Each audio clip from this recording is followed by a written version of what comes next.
Bonjour à tous. Merci de me rejoindre sur ce nouveau webinaire PayTalks, aujourd'hui dédié aux stratégies de croissance numérique de commerce de détail dans le monde entier.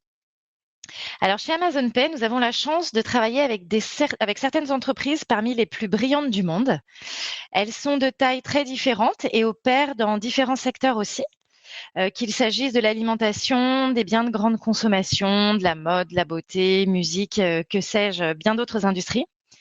Et fidèles à notre obsession de participer à la réussite de nos clients, nous sommes là pour les aider à créer leur entreprise en développant une expérience de paiement Amazon qui est déjà bien connue sur leur site, afin que des millions de clients Amazon puissent facilement payer en toute sécurité sur leur site.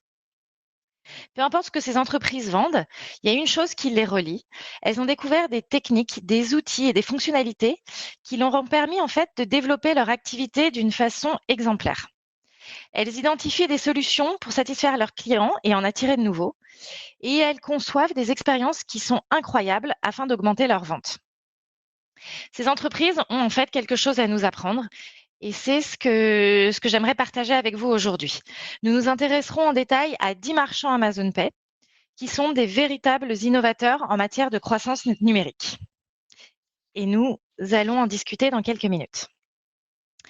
Je suis Julie Manville, je dirige Amazon Pay en France depuis un peu plus d'1 an et travaille au sein de la structure Amazon depuis un peu plus de 6 ans.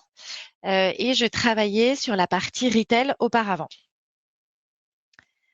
Alors, qu'est-ce que c'est que PayTalks? PayTalks, c'est donc une série de webinars mensuels dans lesquels nous abordons un sujet en 10 questions, 10 points, 10 idées, et le tout en 20 minutes ou moins. Pourquoi on fait si court? Parce que nous savons que votre temps est précieux. Donc, c'est déjà important de pouvoir nous consacrer 20 minutes à un événement. Et la deuxième chose, c'est comme vous allez vous en apercevoir, je parle excessivement vite. Donc, je vais partager un maximum d'informations avec vous dans ce laps de temps. L'objectif, c'est vraiment de partager avec vous des grandes réussites d'entreprises avec lesquelles nous travaillons et d'essayer d'en tirer des enseignements pour les mettre en application sur vos sites, sur votre propre ligne de métier. Alors tout d'abord, qu'est-ce qu'Amazon Pay? Amazon Pay, c'est la solution de paiement, mais aussi la solution de checkout qu'Amazon propose sur les sites en dehors d'Amazon. L'idée, c'est de proposer aux clients Amazon de pouvoir acheter sur différents sites, quels qu'ils soient, qu'il s'agisse d'un site de mode, de beauté, d'un site de location de voitures ou de réservation de nuit d'hôtel, avec leur identifiant et leur mot de passe Amazon. Donc un identifiant, un mot de passe unique sur l'ensemble des sites Internet. Nul besoin pour ces clients de se créer un nouveau compte sur les sites sur lesquels ils achètent. Nul besoin aussi de rentrer une adresse d'expédition ou une adresse de facturation. Et encore moins de confier leurs données bancaires qui sont considérées comme extrêmement sensibles par eux, puisque toutes ces informations sont déjà stockées sur leur compte Amazon et nous allons les utiliser afin que ces clients puissent payer en un clic sur vos différents sites Internet, exactement comme ils le feraient sur Amazon en réalité. L'idée, c'est d'accélérer le processus de checkout sur vos sites et ainsi d'accroître la conversion. Cette méthode de paiement que nous mettons à disposition des différents sites propose un parcours d'achat qui est complètement homogène, quel que soit l'appareil utilisé, qu'il s'agisse d'un ordinateur, d'un mobile ou même de la voix. Donc, ce qui permet d'accroître la conversion, y compris sur mobile. Et on sait tous aujourd'hui que le nombre d'achats sur mobile est en forte croissance et que l'enjeu de conversion est majeur pour vous, e-commerçants. À présent, rentrons dans le vif du sujet et parlons de ces stratégies de croissance exemplaires appliquées par certaines des entreprises avec lesquelles nous travaillons.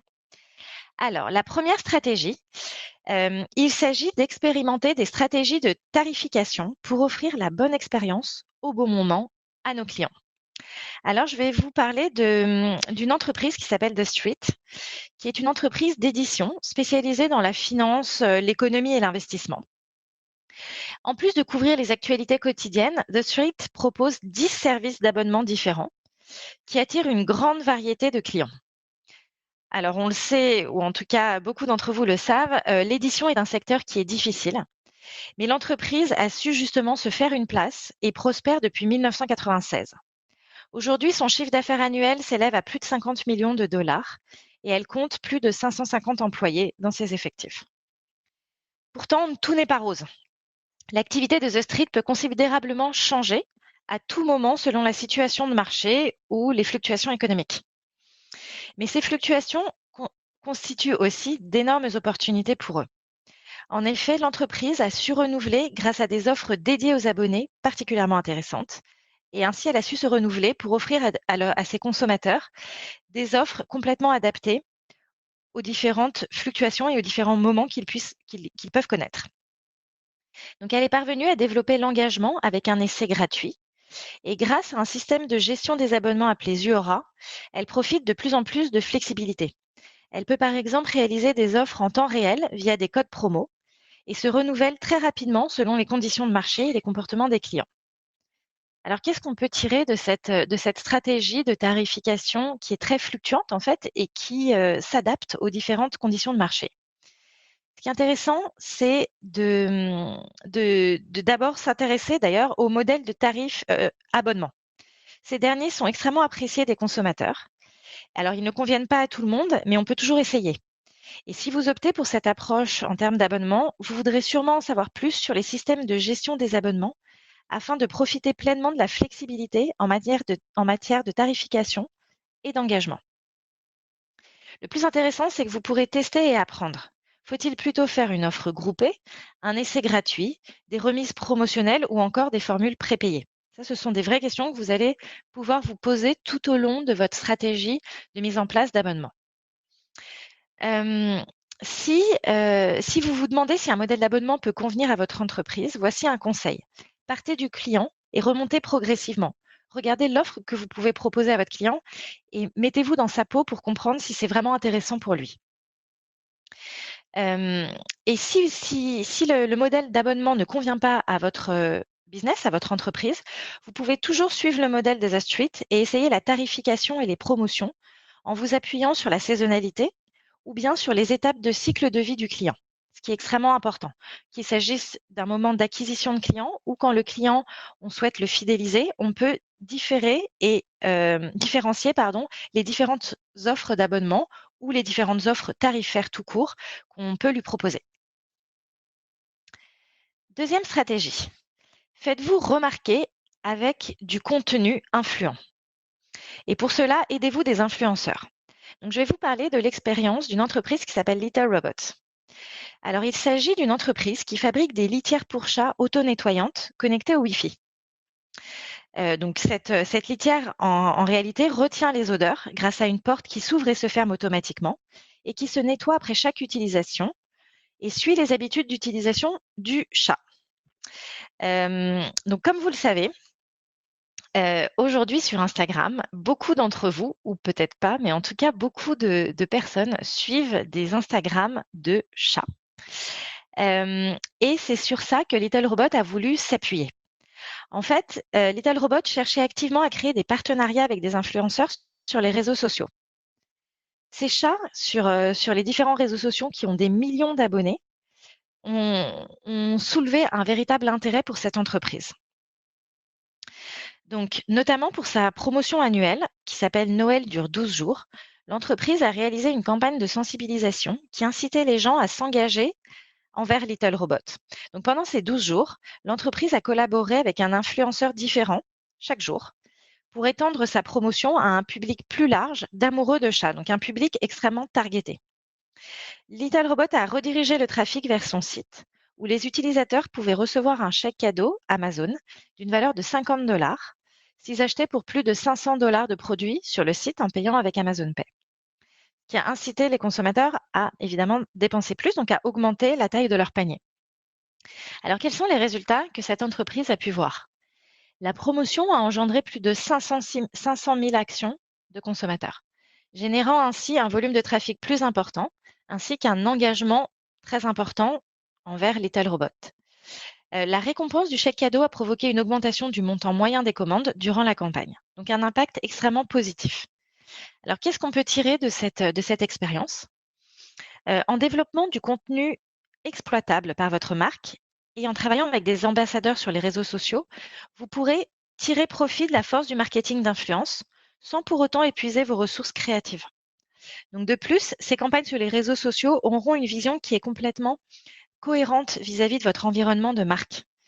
Ces campagnes seront plus susceptibles de générer des données exploitables qui vont permettre d'augmenter la conversion, en plus d'augmenter le trafic, mais aussi d'augmenter la conversion sur votre site puisque vous vous adressez à une population captive. Alors, stratégie numéro 3. Convertissez les navigateurs en acheteurs. Alors, on va prendre l'exemple cette fois-ci de The Reach, qui est une entreprise née en 2013 d'une campagne de financement participatif lancée par un père et son fils. Et The Reach fabrique des portefeuilles solides et ultra fins. Ces dernières années, l'entreprise a étendu son offre à de multiples produits connexes, je dirais, donc des sacs à dos, des coques de téléphone, des batteries et quelques autres produits.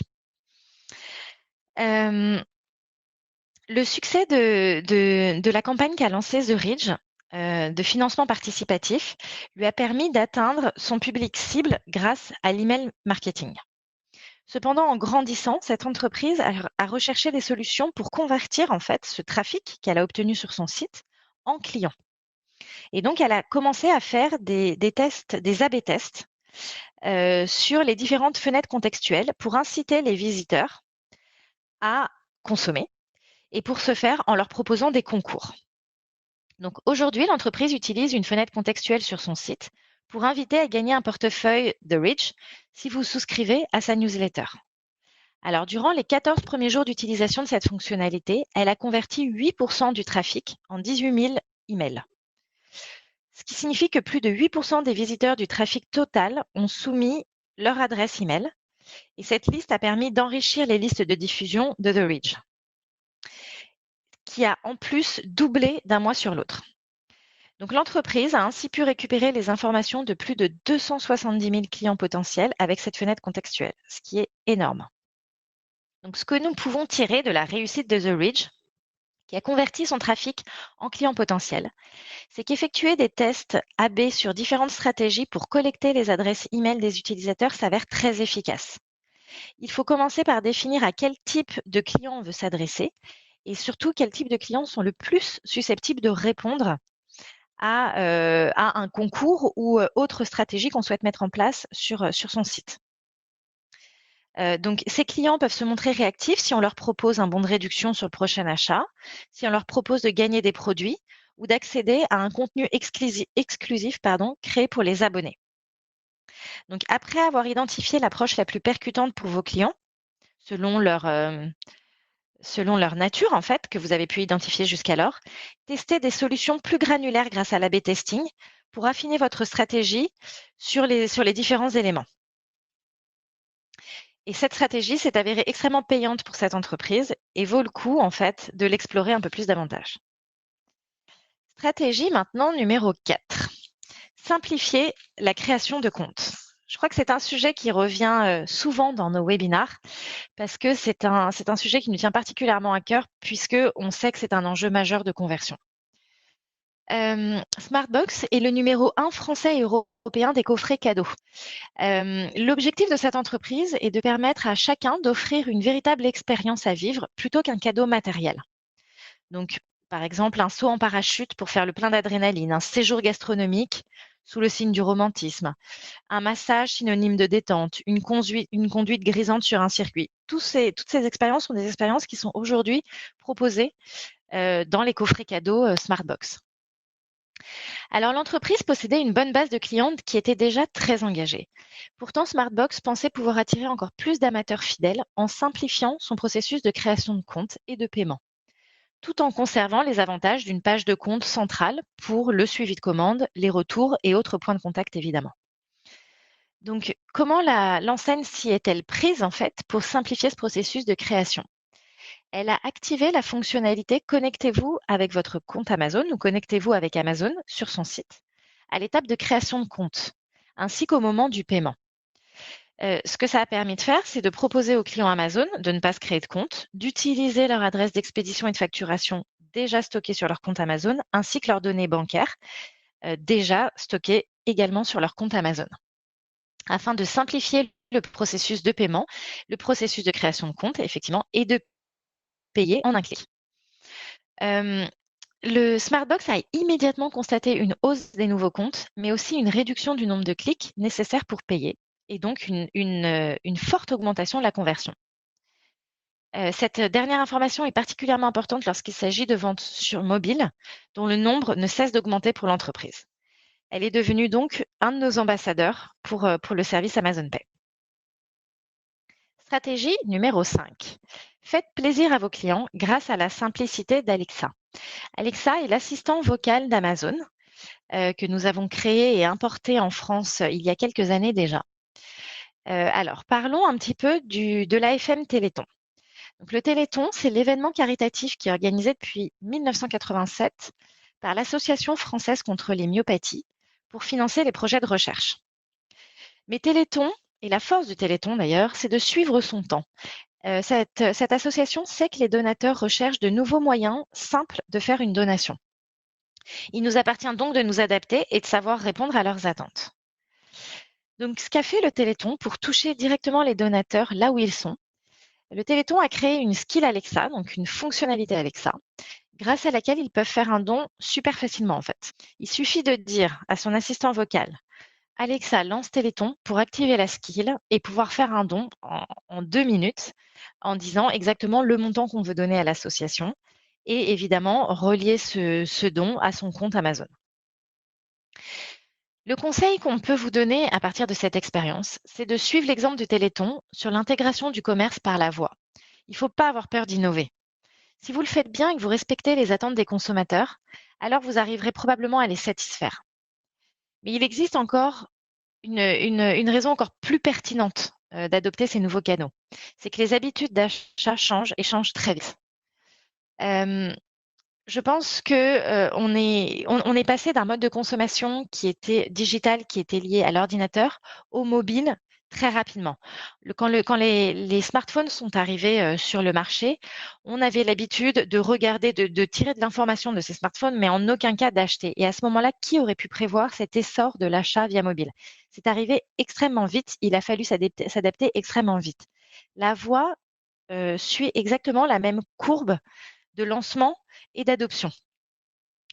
D'après une étude qui a été menée par Amazon Pay en 2019, auprès de 10 000 consommateurs du monde entier, 32%, donc près d'un tiers de ces clients qui ont été interrogés, se sont dit prêts à utiliser la voix pour acheter des produits ou des services dans les 3 prochaines années.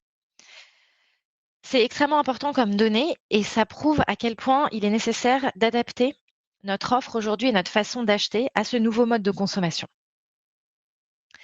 Donc la question qu'il faut vous poser, c'est dans 3 ans, quelle est la probabilité que vous utiliserez des services vocaux et quelle est la probabilité, selon vous, que vos clients vous demandent ce service?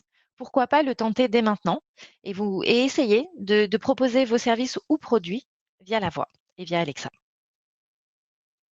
Conseil numéro 6. Engagez vos clients avec du marketing de contenu. Vous connaissez certainement cette entreprise qui s'appelle Engelhorn, qui est un acteur du commerce de détail allemand, qui se fournit en articles de mode et de vêtements de sport auprès de 950 marques. L'enseigne vend à la fois des équipements sportifs, du matériel de randonnée, des chemises, des vêtements décontractés et plein d'autres choses encore, soit à peu près tout ce qu'un Européen moderne sportif et tendance aime acheter. Et le contenu en fait partie. Engelhorn, en fait, publie des articles originaux sur sa boutique en ligne pour créer un lien avec les clients potentiels. Cette entreprise se démarque ainsi de son image de simple vendeur de vêtements ou de matériel de camping pour en faire un vrai lieu de rendez-vous à la mode. L'équipe marketing d'Engelhorn identifie les sujets les plus susceptibles d'intéresser son public, comme, prenons un exemple, les conseils du champion du monde de VTT Lucas Baum. Elle intègre ensuite ces articles pour mettre en avant les différents équipements de VTT qui vont être vendus sur son site. L'entreprise accorde vraiment une très grande importance à son contenu et a adopté une approche hautement axée sur les données pour présenter ses produits. Le responsable des réseaux sociaux d'Engelhorn déclare qu'il regarde en fait où les gens cliquent et bien sûr le chiffre d'affaires. Le chiffre d'affaires a connu une véritable croissance partir du moment où ils ont décidé de mettre en place du contenu sur leur site. Ce chiffre d'affaires est environ 4 fois supérieur aujourd'hui à ce qu'il était auparavant, au moment où il n'y avait aucun enrichissement de contenu sur le site. Donc, qu'est-ce que nous pouvons tirer de cet exemple? Ce que nous pouvons en dire, c'est que le contenu offre une solution idéale pour aider les petits commerces de détail à créer un lien avec le public. C'est extrêmement important de pouvoir créer cet environnement de confiance et ce lien.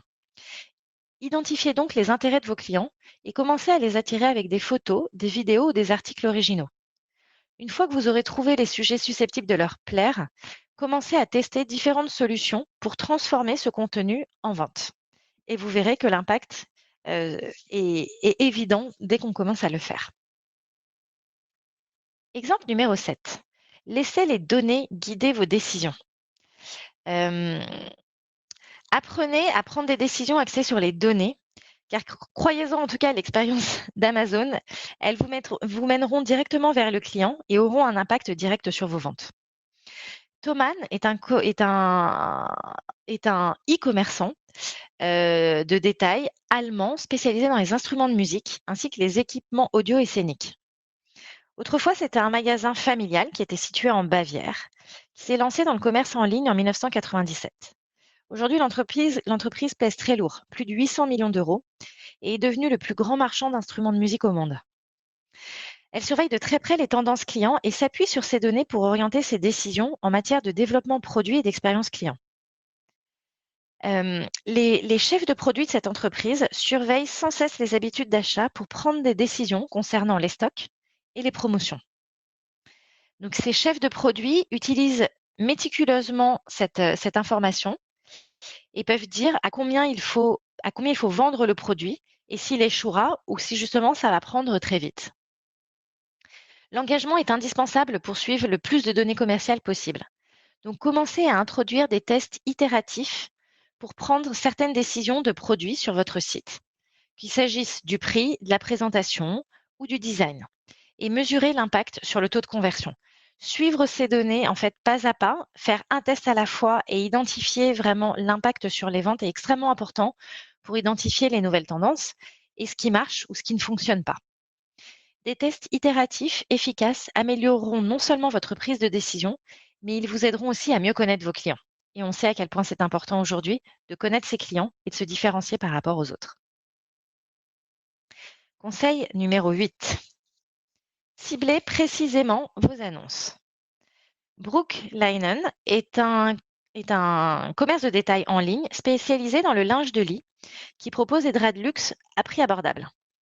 5 ans après son lancement, l'entreprise enregistre un chiffre d'affaires annuel de 150 millions de dollars et a complété sa ligne de produits avec d'autres articles tels que des serviettes de toilette, des oreillers ou des bougies parfumées. La réussite de Brooklinen repose beaucoup sur sa capacité à exploiter les données à exploiter les données utilisateurs au profit d'annonces plus ciblées. L'enseigne s'appuie sur les données comportementales provenant de son site web, qui leur permet en fait d'identifier les comportements d'achat des différents acheteurs, ainsi que sur les commentaires clients sur les produits de son site ou les sondages auxquels ils répondent, pour mieux comprendre les attentes des clients et savoir si évidemment les produits qu'ils proposent sur leur site sont bien adaptés à la demande. Ces informations lui servent non seulement à développer de nouveaux produits, mais aussi à vendre les existants. Le fondateur de Brooklinen explique que lorsqu'ils ont lancé la publicité, ils ne savaient même pas quelle couleur appliquer en fonction de ce que les consommateurs étaient plus enclins à acheter la première fois. Donc, ce qu'on peut tirer de cette expérience, le plus important, et pour répliquer une approche similaire que l'approche qui a été prise par Brooklinen, c'est de vous assurer de publier des annonces basées non pas sur vos intuitions, mais sur de vraies données utilisateurs. Et souvent, vous vous apercevrez que vos intuitions diffèrent largement de ce qu'attendent vos clients. Ce domaine va bien au-delà du ciblage par mots-clés. Vous devez réaliser un ciblage adapté à votre public si vous souhaitez obtenir des résultats. Vous pourrez alors optimiser votre annonce pour l'aligner sur son offre de contenu. Les informations de localisation et les données sensibles au temps peuvent aussi contribuer à augmenter les performances de vos annonces. Conseil numéro 9. Concentrez-vous sur la façon dont vos clients veulent interagir avec vous. Il est vraiment essentiel de garder le client au centre de vos préoccupations et de vos prises de décision. Je vais vous parler de l'exemple de Buy It Direct, qui est l'un des plus grands commerces de détail en ligne du Royaume-Uni et qui vend des équipements électroniques, la plupart des appareils ménagers, des meubles et bien d'autres. L'entreprise a su vraiment incarner l'obsession client, qui est vraiment le moteur de transformation de cette entreprise. Donc, les études de Buy It Direct ont révélé que lorsque les clients cherchent des conseils ou ont des questions, ils souhaitent vraiment pouvoir échanger facilement avec des experts, en l'occurrence en appareils ménagers pour eux, pour obtenir la bonne information. Donc, afin d'autonomiser ses clients et de les aider à prendre des décisions éclairées, cette entreprise a mis en place un service d'assistance sur son site avec des horaires de disponibilité élargis pour un accès plus facile. L'entreprise a également intégré plusieurs outils pour aider les clients à accéder aux informations comme ils le souhaitent, notamment via des guides d'achat, un outil de questions-réponses, une fonctionnalité de chat en direct ou encore un outil de comparaison pour les aider à choisir entre différents produits, en plus des avis qu'ils peuvent déjà obtenir sur le site. Et bien sûr, de visuels très clairs sur les différents produits. Les informations produits sont indiquées dans la moitié supérieure de l'écran, si possible, et mises à jour suite à un avis client. Buy It Direct a ainsi commencé à créer des vidéos pour une meilleure formation aux produits. Donc, que pouvons-nous tirer de cette expérience et de cette pratique? Et surtout, comment faire pour opérer ce type de transformation axée sur le client? L'idée, c'est vraiment de se concentrer sur la façon dont vos clients veulent interagir avec vous à chaque étape du processus de découverte et à chaque étape du processus d'achat. Assurez-vous également que 2 clics maximum les séparent des réponses à leurs questions pressantes ou à leurs besoins. C'est essentiel.